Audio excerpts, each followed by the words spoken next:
इस लेक्चर में हम 20 ऑब्जेक्टिव क्वेश्चंस डिस्कस करेंगे। Question number 1, the basic elements of an electric drive is. एक इलेक्ट्रिक ड्राइव में बेसिक एलिमेंट्स क्या क्या होते हैं? तो एक इलेक्ट्रिक ड्राइव में बेसिक एलिमेंट के रूप में इलेक्ट्रिक मोटर और इस मोटर को कंट्रोल करने के लिए कंट्रोल सिस्टम होता है।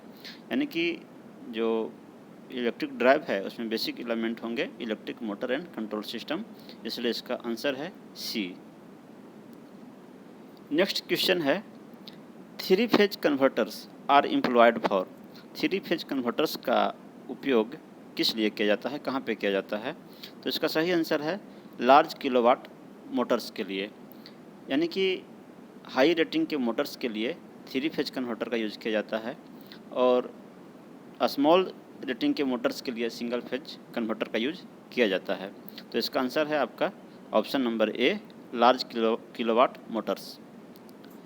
तीसरा क्वेश्चन है, A cycloconverter is. Cycloconverter एक वन स्टेज फ्रीक्वेंसी कन्वर्टर है। यानी साइक्लो कन्वर्टर फ्रीक्वेंसी को चेंज करता है, फ्रीक्वेंसी को कन्वर्ट करता है। यानी कि जो सोर्स फ्रीक्वेंसी है उससे डिफरेंट होता है आपका आउटपुट फ्रीक्वेंसी को चेंज करता है।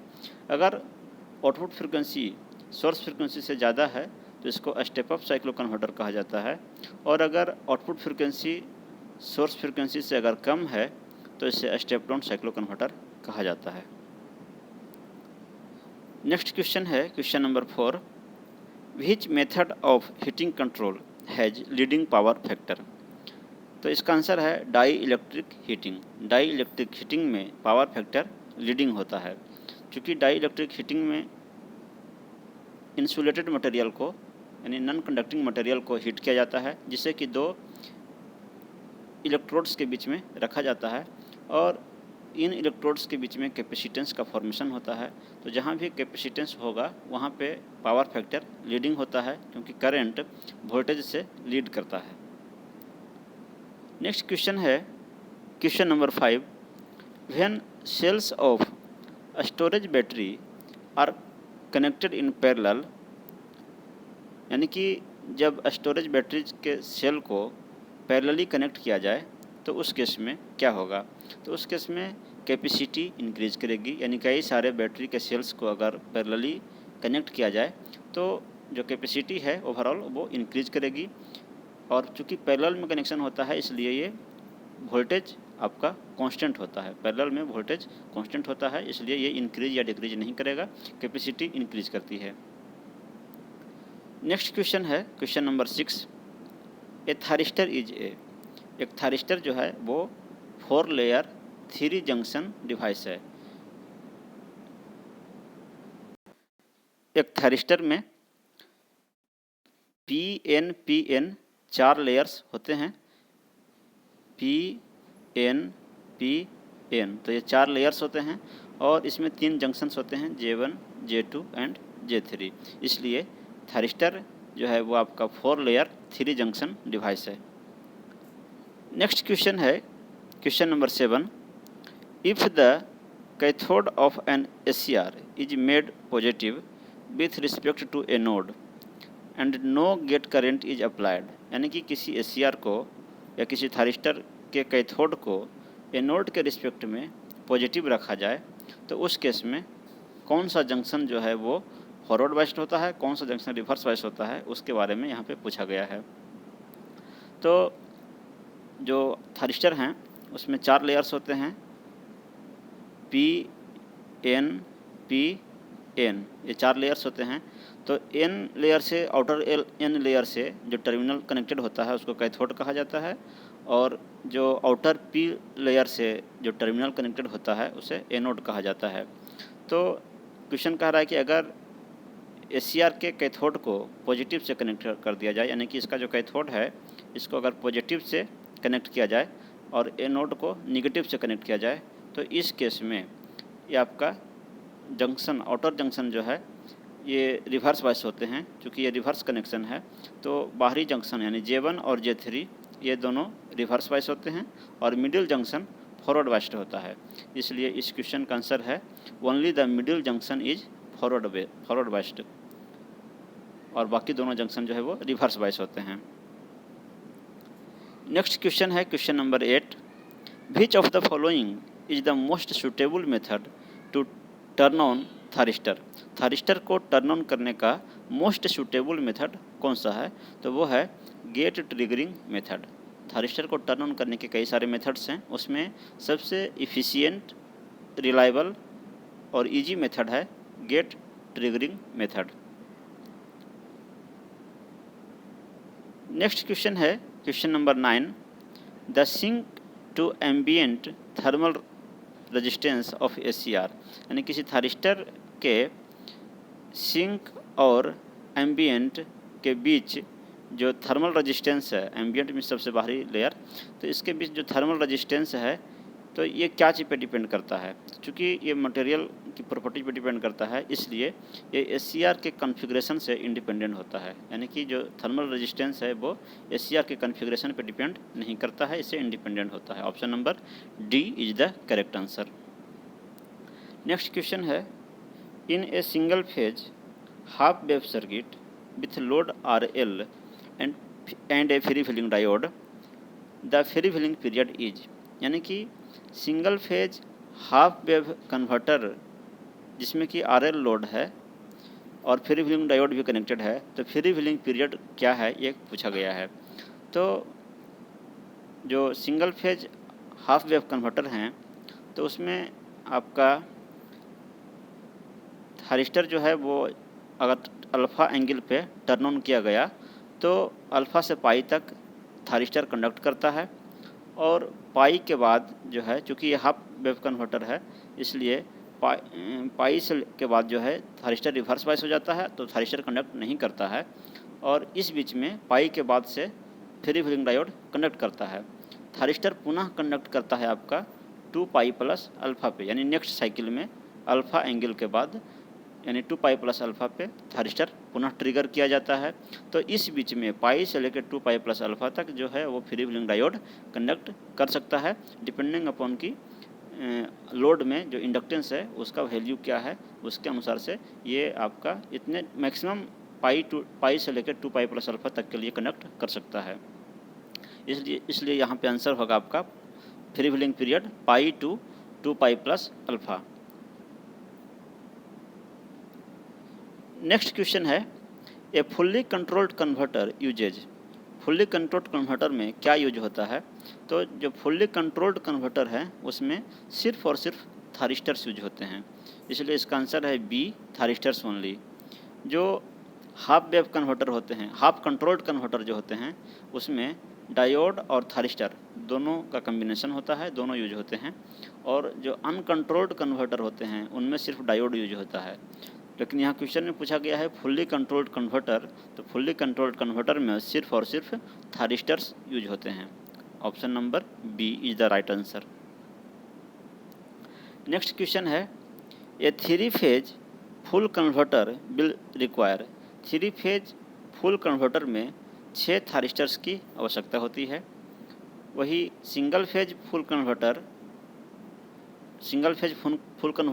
जो ब्रिज टाइप होते हैं उसमें 4 थारिस्टर की आवश्यकता होती है, और जो मिड पॉइंट कन्वर्टर होते हैं, जो सेंटर टैप्ड कन्वर्टर होते हैं उसमें 2 थारिस्टर की आवश्यकता होती है।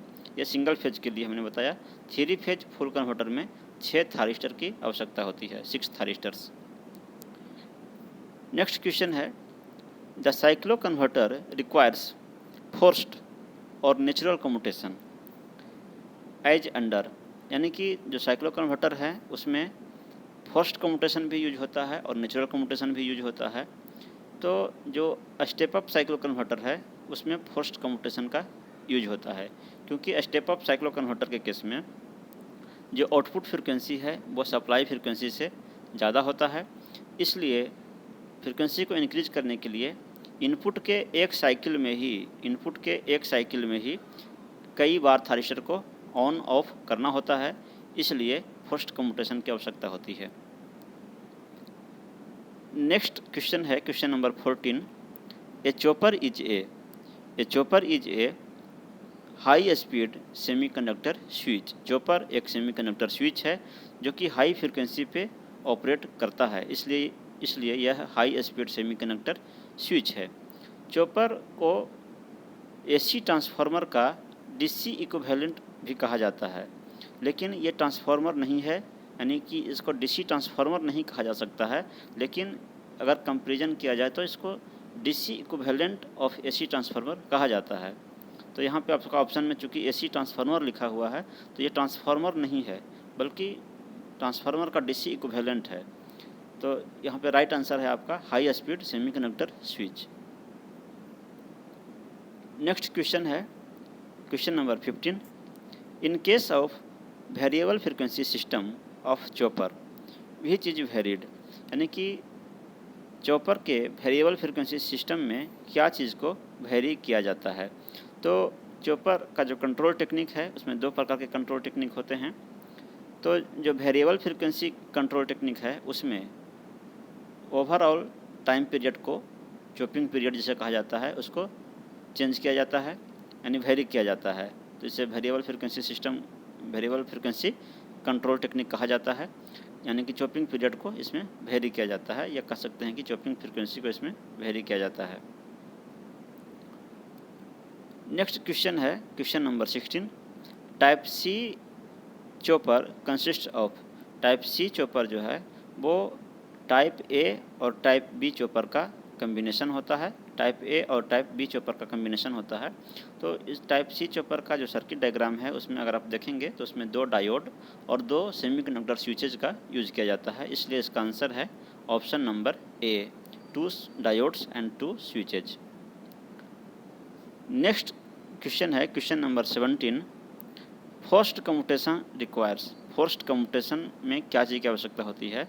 तो फोर्स्ड कम्यूटेशन में एक प्री चार्ज कैपेसिटर की आवश्यकता होती है, यानी कि फोर्स्ड कम्यूटेशन के लिए एक कैपेसिटर होता है उसमें कम्यूटेशन सर्किट में, जो कि ऑलरेडी वो चार्ज्ड होता है, और कैपेसिटर के अक्रॉस जो वोल्टेज होता है वही वोल्टेज मेन थारिस्टर को रिवर्स वाइज अप्लाई करता है, यानी कि मेन थारिस्टर को टर्न ऑफ करने का काम करता है। इसलिए फोर्स्ड कम्यूटेशन में प्री चार्ज्ड कैपेसिटर यूज होता है। नेक्स्ट क्वेश्चन है question number 18। The shape of the output voltage wave form in a single pulse with modulation is, यानी सिंगल पल्स विथ मॉड्यूलेशन में आउटपुट वोल्टेज वेव फॉर्म का shape क्या होता है। तो जो सिंगल पल्स विथ मॉड्यूलेशन है उसमें आउटपुट वोल्टेज का वेव फॉर्म इस प्रकार से होता है। रेक्टेंगुलर फॉर्म में होते हैं वेव फॉर्म, यानी कि जिसे स्क्वायर वेव फॉर्म भी कहा जाता है, लेकिन दो पल्स के बीच में ये गैप होता है जिसे कि डेड जोन कहा जाता है। तो इसलिए इस प्रकार के वेव फॉर्म को क्वेसी स्क्वायर वेव फॉर्म कहा जाता है, इसलिए इसका आंसर है सी, यानी कि वेव फॉर्म जो है स्क्वायर होते हैं लेकिन दो पल्स के बीच में गैप होता है, डेड जोन होता है, इसलिए उस नेचर के वेव फॉर्म को क्वेसी स्क्वायर वेव फॉर्म कहा जाता है, जो कि आपके सिंगल पल्स विथ मॉड्यूलेशन के केस में आउटपुट के रूप में मिलता है। नेक्स्ट क्वेश्चन है question number 19। Single phase half bridge inverter requires, single phase half bridge inverter में 3 वायर डीसी सप्लाई की आवश्यकता होती है, क्योंकि जो हाफ ब्रिज इन्वर्टर है उसमें 2 डीसी सोर्स कनेक्टेड होते हैं, और दोनों ही डीसी सोर्स का जो मैग्नीट्यूड है वो होता है VS/2 मैग्नीट्यूड के 2 डीसी सोर्स कनेक्टेड होते हैं, और इसमें 3 वायर की आवश्यकता होती है इस प्रकार से। इसलिए single phase half bridge inverter में इस 3 वायर डीसी सप्लाई की आवश्यकता होती है, इसलिए इसका आंसर है डी, चौथा ऑप्शन। नेक्स्ट क्वेश्चन है in the series inverter control method, यानी कि सीरीज इन्वर्टर कंट्रोल मेथड में क्या होता है। तो सीरीज इन्वर्टर कंट्रोल मेथड में 2 इन्वर्टर के आउटपुट वोल्टेज को ट्रांसफार्मर की मदद से उसको समेशन किया जाता है, ऐड किया जाता है। दो इन्वर्टर के आउटपुट वोल्टेज को ट्रांसफार्मर के हेल्प से ऐड किया जाता है, तो उसे सीरीज इन्वर्टर कंट्रोल मेथड कहा जाता है। तो एसी वोल्टेज को कंट्रोल करने के लिए ये एक टेक्निक है, एक मेथड है। एक और मेथड है वो है आपका PWM मेथड। तो ये आपका इसको इंटरनल कंट्रोल मेथड भी कहा जाता है, और इसको जो सीरीज इन्वर्टर कंट्रोल मेथड है इसे एक्सटर्नल कंट्रोल मेथड कहा जाता है। तो इस लेक्चर में हमने 20 ऑब्जेक्टिव क्वेश्चंस डिस्कस किए। Thank you.